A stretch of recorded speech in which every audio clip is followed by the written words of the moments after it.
नांदेड जिल्ह्यातील मुखेड तालुक्यामध्ये 2 घटनेत 7 जणांचा मृत्यू झाल्याची घटना घडली आहे। यात ट्रक आणि कारच्या भीषण अपघातात सावरगाव पीर या गावातील 4 जणांचा मृत्यू झालाय, तर मुक्रमाबाद येथील एका घराला आग लागून 3 जणांचा होरपळून जागेवरच मृत्यू झालाय। या दुर्दैवी घटनेमुळे सावरगाव आणि मुक्रमाबाद या गावात शोककळा पसरली आहे। मुखेड तालुक्यातील मुक्रमाबाद येथील माळावर राहत असलेल्या शेतकरी व्यंकट पवार यांच्या घराला रात्रीच्या वेळी अचानक आग लागल्यानं घरात गाढ झोपेत असलेल्या व्यंकट पवार तसेच त्यांची पत्नी रेखाबाई पवार, मुलगी काजल पवार या तिघांचा आणि घरातील एका शेळीचा या आगीत होरपळून जागेवरच मृत्यू झालाय।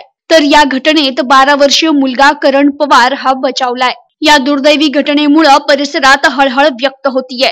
या घटनेची माहिती मिळताच पोलीस निरीक्षक कमलाकर गड्डीमे यांनी घटनास्थळी भेट दिली, तर माधव वलेपवाड यांनी दिलेल्या फिर्यादीवरून मुक्रमाबाद पोलीस स्टेशन मध्ये आकस्मिक मृत्यूची नोंद करण्यात आली आहे। तर सावरगाव पीर येथील चमकुरे कुटुंबातील व्यक्ती गावाकडील यात्रा करून परत येत असताना अहमदनगर जामखेड रोडवर ट्रक आणि कारचा अपघात झाला आणि या भीषण अपघातात एकाच कुटुंबातील 4घांचा मृत्यू झालाय, तर अन्य 4 जण गंभीर जखमी आहे। त्यांच्यावर अहमदनगर जिल्हा रुग्णालयात उपचार सुरू आहे। मृतांमध्ये नागेश चमकुरे, योगेश चमकुरे, अनुजा चमकुरे, अनिकेत चमकुरे अशी नावे असून या 4 जणांना राहत्या गावी सावरगाव पीर येथे शोकाकुल वातावरणात त्यांच्यावर अंत्यसंस्कार करण्यात आले।